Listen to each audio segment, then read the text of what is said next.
Hello dear DSC candidates, welcome back to my Grammar for Success channel. I am Koresh Babu, a retired lecturer in English from Hyderabad. In today's video, I am going to teach you about methods of teaching English. This methodology aspect is very important for your DSC examination. Therefore, I request all of you to watch this video till the end without skipping it in the middle. I also request all of you to consider subscribing to my channel and also sharing this video with all your friends who are also going to take the DSC examination along with you. Thank you so much. Now let's get into the video. A brief overview of methods of teaching English, okay, and this is a very important aspect, and don't mistake this topic for teaching methods, okay. Teaching methods is different from methods of teaching English, okay. Now in this video I am going to teach you only about the methods of teaching English, okay, right. And now let me give you some idea about this.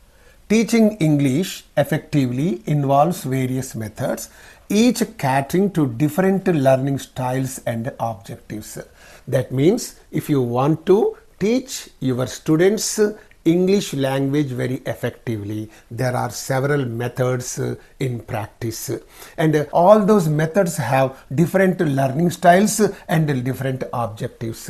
Here are given some common methods, and now we are going to learn very briefly about each and every method with examples. Okay, here you pay attention. Grammar translation method is there. What is this grammar translation method? When should we use this method? So let us see this method. This method focuses, concentrates where? On teaching grammar rules, first point, and vocabulary, second one. So how? Through direct translation. This is very important. If at all you want to teach your students English grammar rules and vocabulary in their mother tongue only, then you have to take up this grammar translation method. So this method will be helpful for you between the target language and the learner's native language. What is the target language? Target language is English. We are supposed to learn this English language. So therefore this is called the target language. And what is the learner's native language? Here in our context it is Telugu, but in Tamil Nadu, Tamil is their native language. Hindi, for Hindi speaking people, Hindi is the native language. Kannada, Malayalam, whatever it is, according to their native language. So native language means that is there. So in our Telangana and Andhra Pradesh, Telugu is the native language. So target language is always the English language. So if you want to teach English, this target language through Telugu, then you must adopt this grammar translation method. You must follow this grammar translation method, and through this grammar translation method you can teach your students grammar rules and vocabulary through direct translation. This is very important. You read English and then translate it into the native language, whatever may be the native language. So that is there. It emphasizes reading and writing, okay. It emphasizes reading and writing of that target language with little attention to speaking and listening. So this method gives little attention or little importance to speaking and listening. It gives more importance to reading and writing. So that is another point. And here therefore it is effective for understanding the structure but may lack conversational practice. So if you adopt this grammar translation method, the students can learn the structure of the sentences, okay, but they may not get conversational practice, because it doesn't give any importance to speaking and listening. It gives importance only to reading and writing. So this is all about a grammar translation method. Let me give you one example to make you understand this. The teacher provides some sentences in English, and the students are asked to translate them into their mother tongue. So the teacher says she is picking flowers. Then all the children will translate that sentence into Telugu. They are playing cricket. Okay, one sentence. So like that the teacher will be going on giving sentences, the students will be going on translating those sentences into Telugu. That is there. And another example also I can give you, that a teacher will provide some vocabulary, how she will give some English vocabulary and the students will give their Telugu meaning. Garden, then the students will say some Telugu meaning or meaning in their native language.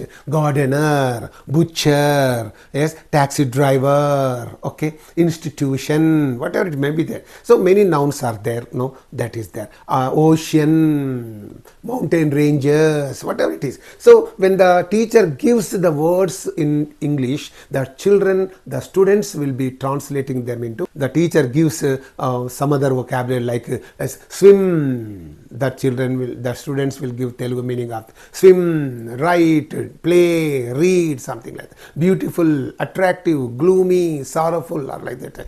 Quickly, actively, okay, fast, whatever may be the words the teacher gives them, the children, the students will try to translate them into English. If at all they fail to translate them into English, what happens now? The teacher will give them the meaning of that in their mother tongue. So in this way, the teacher teaches all English only through the mother tongue of the students. So therefore, through this method, students can learn English, the target language, through their mother tongue. So that is the importance of this grammar translation method. Now let's move on to the next important method. Direct method is there. So that title itself tells you what that method is about. Okay, it's a direct method. Direct method means teaching the students English in the target language only, in English only. Okay, teaching English in the English medium only. So that is there. So here that is the direct method. This method encourages direct association of English words with meanings without translating them into the native language. So in this method what happens now? The teacher teaches the students English only in the English medium, and the teacher teaches about the sentences, about grammar, about words, whatever it is. The teacher teaches the students all English only in the English medium. So that is why this is called the direct method. This direct method is also known as Berlitz method. Okay, keep this point in your mind. This direct method is also known as, this has another name, that is Berlitz method. Okay, and here it prioritizes speaking and listening. Okay, this direct method aims at developing the speaking and listening skill of the students over grammar rules. Okay, so instead of teaching the grammar rules directly, only spoken things will be taught. Okay, only examples are given. Okay, after giving the examples, they can understand the grammar rules that are hidden in those sentences. So in this way, grammar is taught inductively. Inductively means that is through examples. Okay, the teacher doesn't teach the students the grammar rules first and then examples and all that. But here what happens now? She teaches them grammar inductively. Inductively means first she gives or he gives the students various examples. After that, from those examples, the students can themselves come out with the rule of the sentences. So, and the teacher will also help them learn that rule also. So, first examples, then the rule.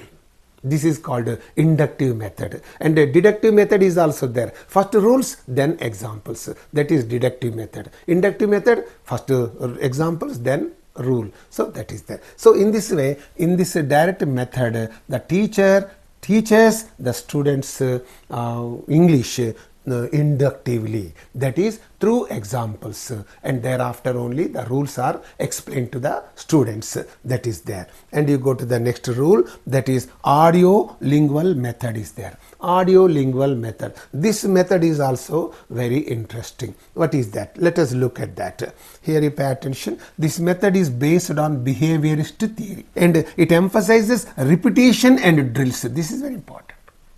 Repetition means the students are asked to repeat whatever the teacher teaches in the class. Okay, whatever the teacher teaches in the class, the students are asked to repeat that. So that is called repetition. Drills are also there.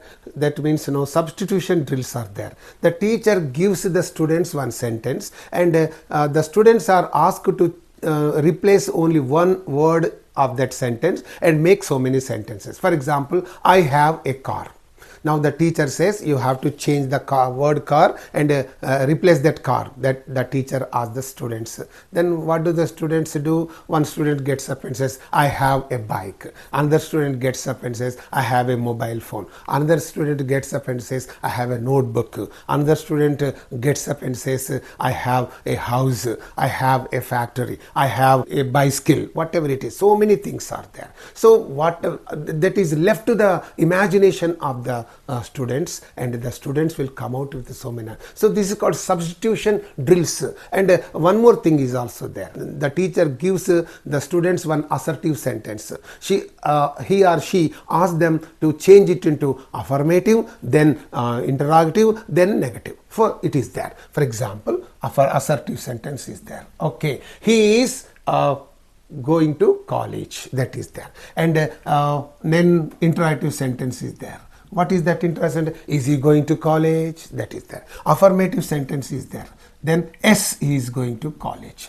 Yes, he is going to college. And then negative sentence is there. No, he is not going to college. So these are the 4 types of sentences. Okay, assertive, interrogative, affirmative, negative. So once the teacher gives them an idea about these sentences, and now the teacher asks them to change one sentence. So this is called transformation drills. Okay, they are playing cricket. One simple example is given. Now some student stands up and says, are they playing cricket? Some other says, that is an interrogative sentence. And affirmative sentence, some other student gets up and says, yes, they are playing cricket. And some other student gets up and says, no, they are not playing cricket. That's a negative sentence. So in this way, assertive sentence, interrogative sentence, affirmative sentence, negative sentence. So these sentences are practiced in this way. This kind of drill is called transformation drill. This is called the transformation. So in this way, in this audio lingual method, it is there. Okay, and here students practice patterns and dialogues repeatedly to instill into their minds correct language habits. That is there. Okay, one more drill is also there. That's called chain drill is there. Chain drill means the first of all, the teacher asks one boy, what's your name? The boy says, my name is Ramesh. So then the boy turns to the next boy and says, what's your name? The boy says, my name is Rakesh. Then the second boy gets up and asks the other boy, what's your name? So it keeps on going till the class is over. So it's a kind of practice. What's your name? What's your name? Then the other student will say, my name is Rakesh. My name is Ramesh. My name is Mohan. So like that, this is a kind of practice.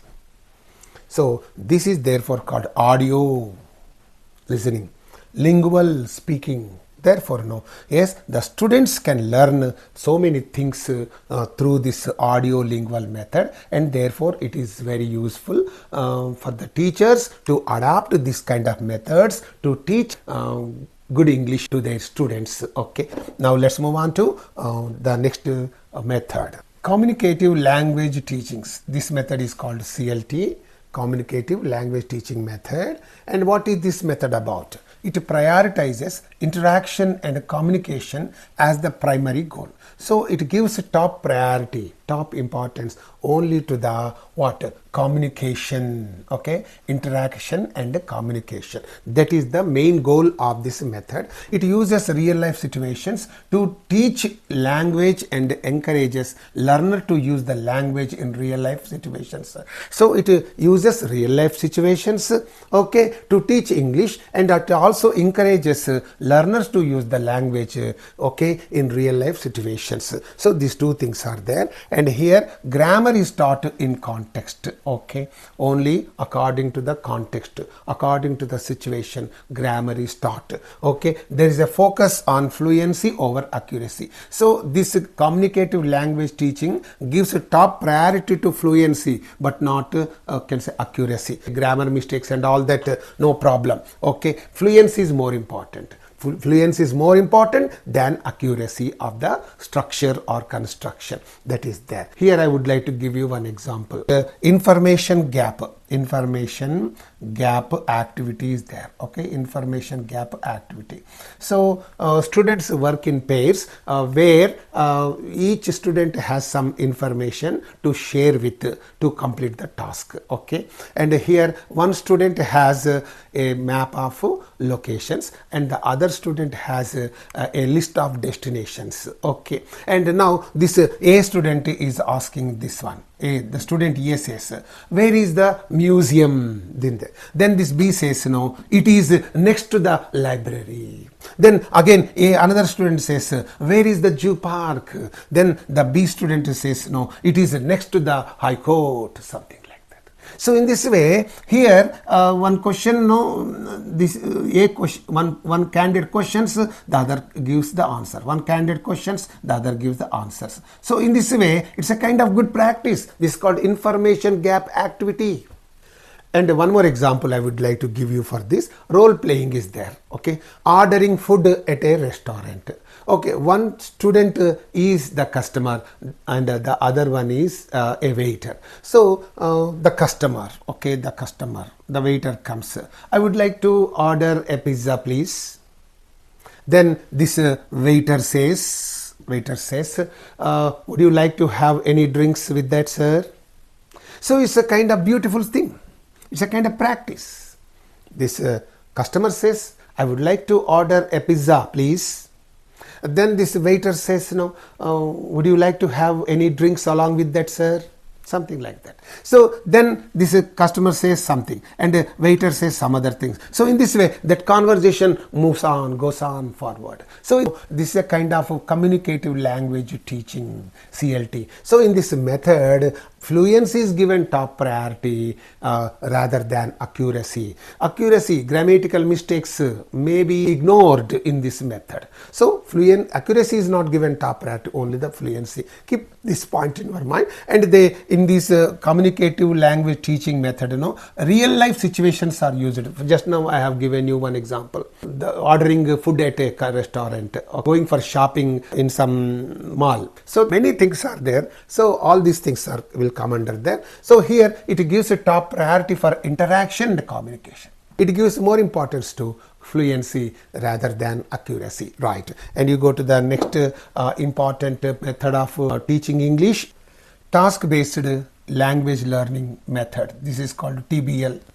Okay, task-based language learning method. Okay, what is this method about? Let us see that. This method centers on completing tasks in the target language. Target language is always the English language, such as writing a letter, giving directions, ordering in a restaurant, etc.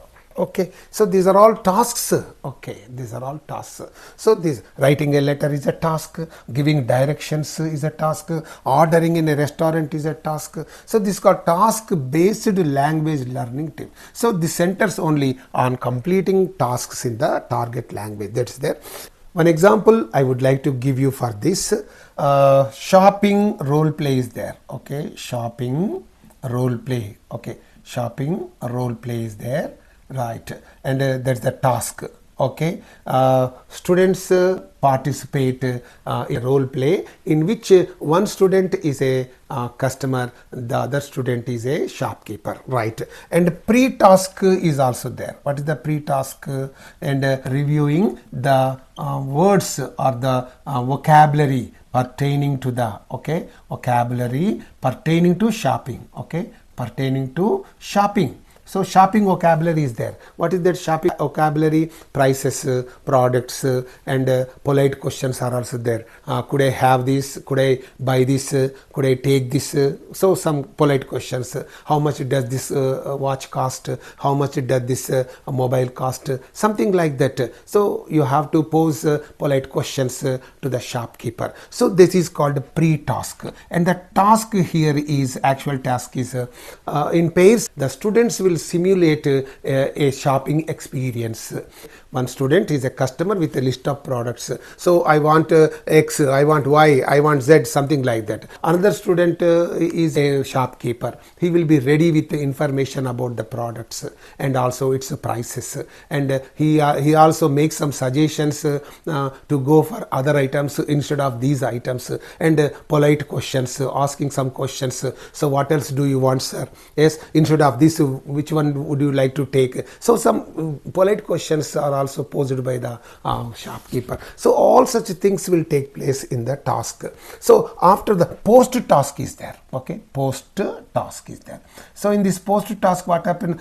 The teacher gives his or her feedback regarding the interactions of the students, especially focusing on politeness, accuracy and fluency. This is called a task based language learning, okay, and that is there. And here language is learned through meaningful tasks. So this is a meaningful task because you happen to go to a shop to buy something. So when you go to a shop to buy something, this kind of shopping role play will be of great help to the students, okay, right, and that reflect the real world use. So you can use this kind of experience even in outside, also in the real life, okay, it's like that. And here the emphasis is on using language to achieve specific goals rather than on formal grammar. So this method focuses on the using of language to achieve specific goals rather than on formal grammar. Simply learning grammar is not enough. Using that grammar meaningfully, according to the situations, according to the circumstances, using that language is very, very important. Simply knowing grammar not enough, okay, for spoken English. Making use of them in the everyday life is very important. Okay, taking the help of that grammar, you must speak in the everyday life. So that is very important. That means using that language in the everyday life, that is very important. Simply knowing the formal language is not enough. That is what it means. Okay, now you move on to other methods of teaching English. Total physical response is there, TPR. This is yet another beautiful method of teaching English. Okay, it involves physical movement to teach language. Okay, commands, actions help students learn vocabulary and structures, especially effective with young learners. For the young learners, this method is very, very useful. You can easily teach them so many English words, English sentences and all that. They can easily understand English. I'll give you one example. The teacher wants to teach the students some action verbs, okay, like jump, sit, stand, walk, run. These are all action verbs. So what does the teacher say? Demonstrating this action, the teacher says, stand up, and automatically the little students will also stand up. Sit down, the teacher will sit down.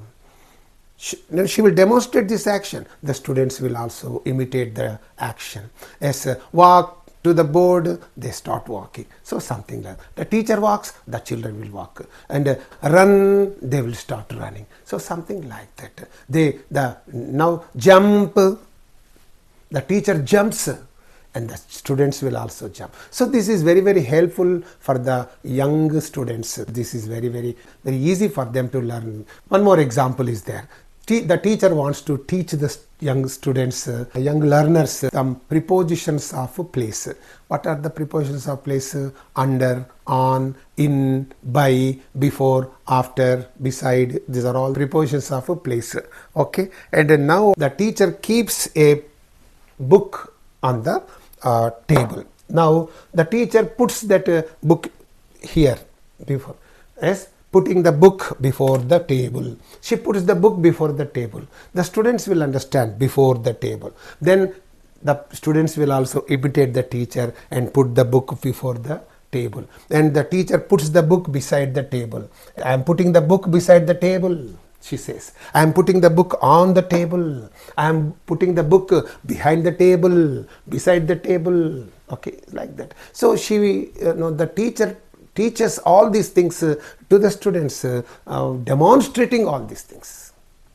then what happens, the students will learn all those things very easily. That is there. One more example I would like to give you. The teacher wants to teach the students some classroom commands. What are the classroom commands? Raise your hand, open your book, look at the board, listen to me. These are all the classroom commands. Okay. Now the teacher says, yes, open the book. She opens the book. She demonstrates that before the students. And seeing the teacher, the students will also open the book. Okay. Raise your hand.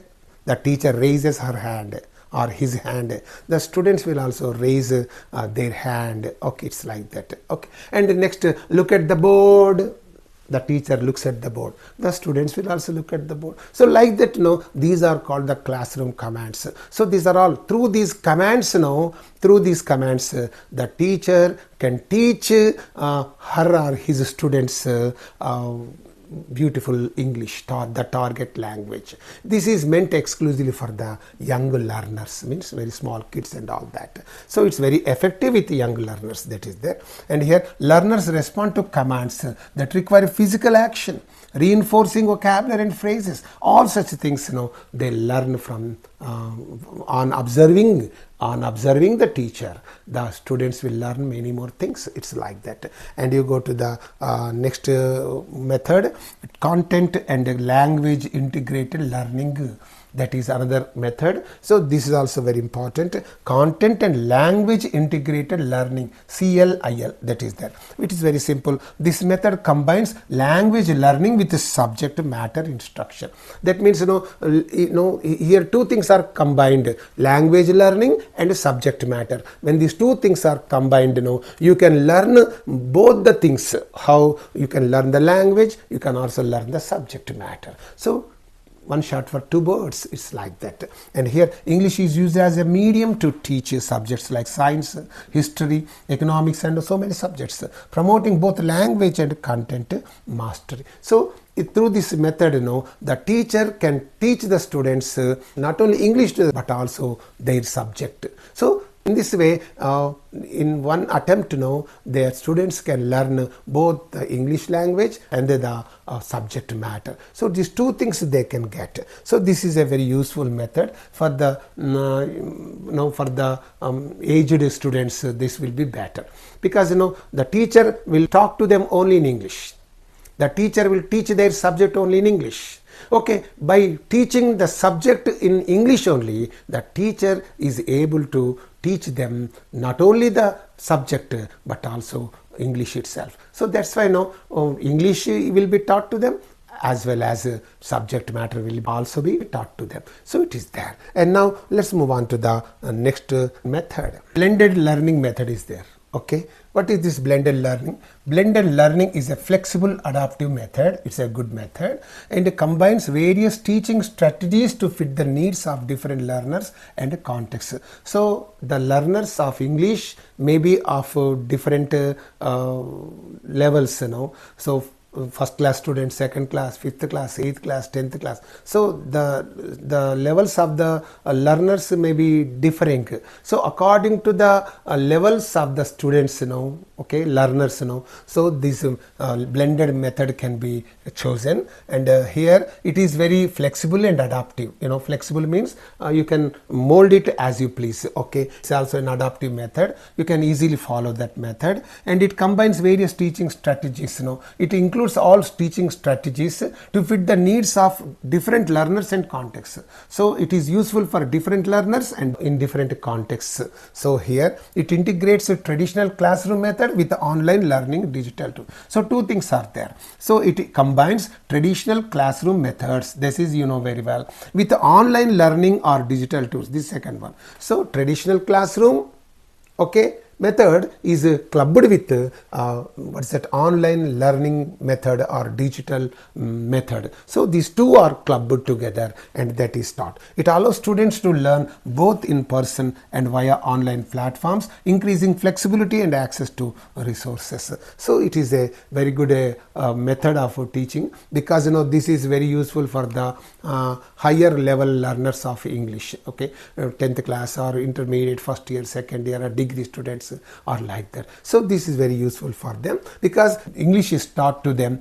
both through traditional way or online way also. And here you pay attention, teachers may use technology for homework assessments and independent study, while in-class activities focus on interactive and communicative tasks. So for example, flipped classroom is there, you know very well. So flipped classroom means, what is that? One example I am giving for this, flipped classroom is there. In this what happens, the teacher provides the students with a pre-recorded video of lectures or teaching material. So the students would go home and they review it. Okay, they would listen to the recorded video or some reading material, and they will have their own ideas about that lecture, and the next day they will come to the class, and in the classroom there will be an in-class activity. So the students will divide themselves into groups and they start discussing on that particular lecture, okay, on the opinions expressed by that writer, on the ideas, on the points that are explained in that lecture. So role play will be there, decision making will be there, problem solving will be there, and so many things are there. So the students will engage in communicative English, okay, communicative activities like group discussions, problem solving, and role plays and all that. So in this way, blended learning method is there. Now we move on to eclectic approach. This method is also very important and very interesting. So let us look at that. Eclectic approach is also a flexible adaptive method. Flexible means very easy method, very adaptive means you can easily follow that method, it's not a difficult one. It also combines various teaching strategies to fit the needs of different learners and contexts. This is also just like the previous one, that is blended learning. And here this method involves combining techniques from different language teaching methods like audio lingual method, communicative language teaching, task-based learning, etc. based on what works best for specific students and learning. So here this combines all techniques taken from different language teaching methods like audio lingual method, communicative language teaching method, task-based learning method. So it takes all those techniques from different methods and it applies only to those students that require that kind of method. Okay, according to the students and according to the learning goals, they choose the techniques of that method and they try to teach English to the students. That is the method. And here it is a practical way to address the diverse needs of students. So different students will have different capacities, calibers. Okay, some students are fast, some students are very slow, some students are dull. So different students will have different mindset. So this eclectic approach will allow the teachers to apply various methods according to the capacity of the learners in the class. So that kind of facility is there. Therefore it is a flexible method, it is an adaptive method. So it is like that. One example I would like to give you to make you understand this. The teacher shows a video clip. Okay, video clip. Okay, the teacher shows a video clip as a model conversation. So some video clip is there and the students are asked to listen to that and learn that video, small dialogue. So afterwards, the students are asked to repeat that dialogue. A says, hi, hello, how are you? Then B says, fine, thank you, and you. Simple. It's a small clip. The student A says, hello, how are you? Now the student B says, fine, thank you, and you. It's a small dialogue. So the students will first of all watch this video clip and listen to this carefully and memorize that dialogue and they practice it in the class. So in that way they pick up so many dialogues, so many words, English words in the classroom. So this is a beautiful method. So this is that. One more method is there. Let us learn about that and afterwards I'll give you a small test. Okay. And the last one here is task-based language teaching. Okay. task-based language teaching. This is the last method. This method is similar to TBL. TBL means task-based language learning. So that was there, just like that. And it focuses on using language to complete meaningful tasks, helping learners to develop practical communication skills. One example I would like to give you to make you understand this method. So some task is given. What is that task? Students plan a trip, okay, a trip to some destination, okay, some destination, right? That's a task, okay. And the pre-task is there, pre-task. What is this pre-task? The teacher provides the students with the vocabulary pertaining to this travel and all that. So in travel, what do you find? Tickets, okay, tickets, next hotel. Accommodation is very important. Hotel and what is that? Itinerary, okay, itinerary. So that is there. Tickets, hotel, itinerary. This kind of vocabulary is useful for traveling, okay. And here afterwards a task is there. What happens? All the students will get themselves divided into groups and they prepare a travel plan, okay. They prepare a travel plan, okay. They decide the destination, okay, travel destination.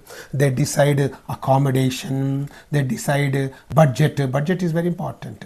Budget, etc., etc. They decide all these things. Okay, each group will make a travel plan, deciding on the destination. After going there, where to stay, that's very important. Accommodation, budget, how much budget will it require. So all such things are there. So after preparing this task, each group will present its travel plan to the teacher or to the class. The teacher will look at all those travel plans, okay. The teacher will listen to the travel plans of each group, and after that the teacher will give his or her feedback about that. And while giving that, okay, so she focuses especially on the language use and fluency. So this is called a task-based language teaching method. Some task is given. The students have to work on that task. So through working on that task, okay, on the given task, the students are able to learn or pick up the English language or the target language. So that is the purpose behind every task that is there. Now let's move on to solve a small exercise given on this small topic, okay. Multiple choice questions on methods of teaching English language, okay. I just read the question and also its options. Please try to do this because some of the students are asking me for the solution of these things also. They are asking me for the explanation of these questions and answers also. What is this, sir? After listening to the topic, you must be able to solve it. That is only the parameter. That is only the indication that you have understood the topic. So for that purpose only I am giving this small exercise. Otherwise I wouldn't give any exercise after the topic, okay. Only to help you assess yourselves, okay, whether you have understood the topic or not. Okay, only for that purpose this exercise is being given. Please answer the questions on your own. I am not going to help you anymore, right? Which of the following methods emphasizes learning through drills and repetition? Okay, direct method, audiolingual method, grammar translation method, communicative language teaching, right? And here in the grammar translation method, the primary focus is on listening and speaking, reading and writing, vocabulary and pronunciation, cultural understanding. Okay. Which approach integrates language learning with the teaching of subject content like science or history? Task-based language teaching, TBLT, content and language integrated learning, CLIL, total physical response, TPR, direct method. Total physical response, TPR, is especially effective with adults learning technical vocabulary, young learners, advanced learners, reading comprehension. Which method avoids using the learner's native language in the classroom? Grammar translation method, direct method, audiolingual method, task-based language teaching. The term eclectic approach in language teaching refers to using a single method consistently, combining elements from various methods, focusing exclusively on grammar, teaching language through literature. Which method focuses on completing real-life tasks to promote language learning? Audio-lingual method, content and language integrated learning, task-based language teaching, grammar translation method. Communicative language teaching is primarily focused on grammar accuracy, vocabulary memorization, real-life communication, literary analysis. Which of the following is a principle of the direct method? Translation between native language and English, emphasis on reading and writing first, use of only the target language in the classroom, focus on written grammar rules. Audio-lingual method is based on the theory of cognitive development, behaviorism, constructivism, socio-structural theory. In which approach are students asked to respond to commands physically? Grammar translation method, communicative language teaching, total physical response, task-based language teaching. Which method is most likely to use translation exercises? Direct method, audio-lingual method, grammar translation method, communicative language teaching. Task-based language teaching is designed to focus on memorizing grammar rules, performing tasks similar to real-world situations, repeating language patterns, translating texts. Which method is known for its rigid use of the target language only? Communicative language teaching, grammar translation method, direct method, total physical response. Which approach is likely to use language games to teach vocabulary? Grammar translation method, audio-lingual method, task-based language teaching, content and language integrated learning. In the communicative language teaching approach, grammar is taught how? Explicitly with drills, only through translation exercises, indirectly through communication activities, not at all. Please think of this and give the answer. Which method emphasizes the importance of error correction in spoken language? Task-based language teaching, audio-lingual method, communicative language teaching, total physical response. 18th one. In content and language integrated learning, language is learned through repetitive drills, translating subject material, focusing solely on grammar, engaging with subject content in English. Which approach promotes learning through natural communication without focusing on the form of the language? Grammar translation method, audio-lingual method, communicative language teaching, direct method. And the last question here is, the direct method is also known as the Berlitz method, grammar translation method, audio-visual method, suggestopedia. Okay, now let's move on to see the answers. Okay, these are the answers for the questions from 1 to 10. These are the answers for the questions from 11 to 20. Okay, with this small topic comes to an end. Okay, thank you so much for watching this video. With another beautiful video, I shall be back to you. Until then, bye. See you, all of you.